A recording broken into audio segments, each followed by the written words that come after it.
I'm Brigham Larson with Brigham Larson Pianos.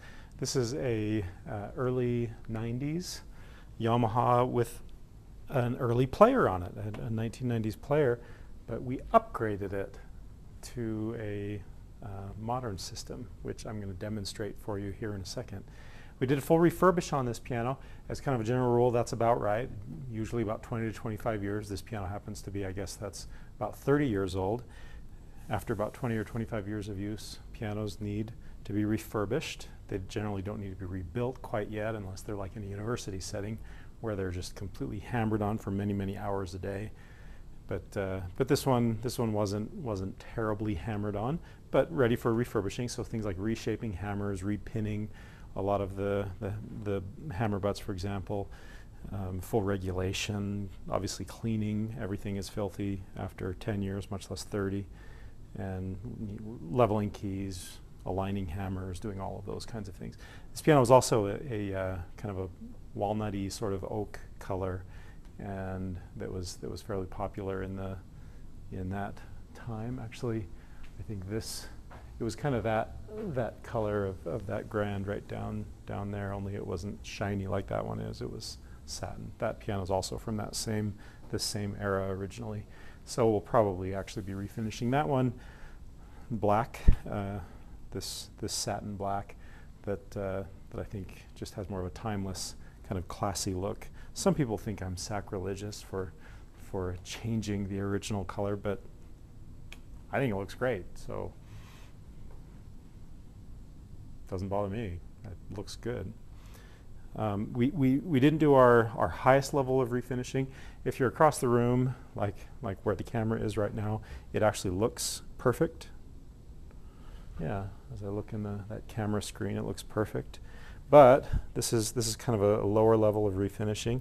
You can see, let's point out some imperfections of what I'm referring to. So like a lot of the prep work is neglected, and that's simply because the majority of taking care of these kinds of issues and making a piano perfect or nearly perfect, there's just a ton of prep work, and not everybody necessarily has the budget or even the desire to have, perfection or close to perfection. And so we can do lower levels of refinishing and still make it look great, but not quite have the same standard and therefore cost of a full refinishing. So that certainly is an option. Okay, maybe I'll mention here. Let me show you quickly what this piano was originally. It had this little box. There it is, Yamaha Disclavier, and it had this little, what do you call it, a 4-inch floppy? Is it a 4-inch floppy? I can't remember. It's been so long. That was when I was in high school that those were even a thing.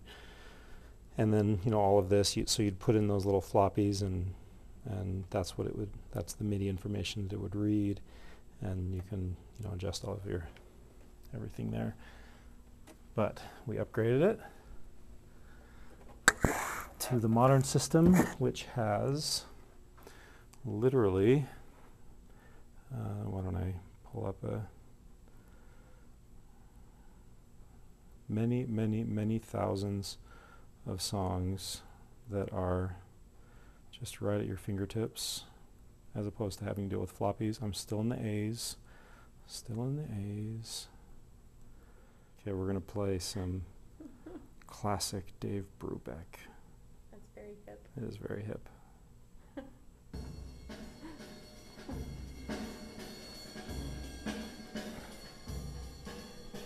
There you go.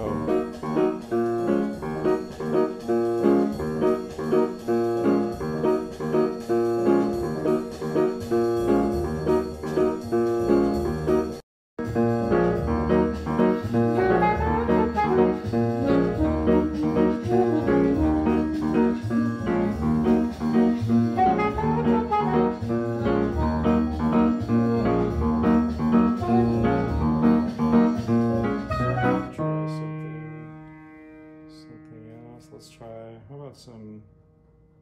some Nat Cole.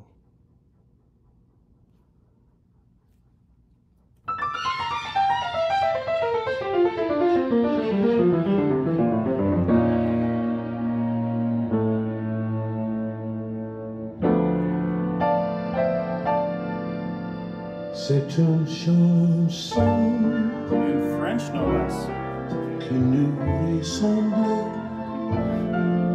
Toi tu m'aimais et je t'aimais. Nous vivions tous les deux ensemble.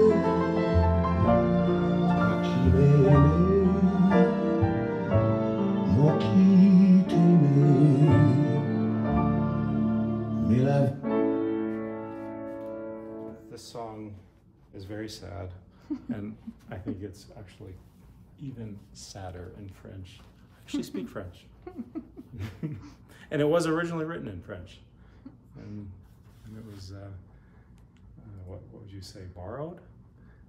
I guess American songwriters thought it was a great song. And they were right. And it became an American standard. Okay, there's the Yamaha. The piano's awesome. The guy that purchased this piano is going to be really happy. We're delivering it in a couple days, and I think he's going to be overjoyed.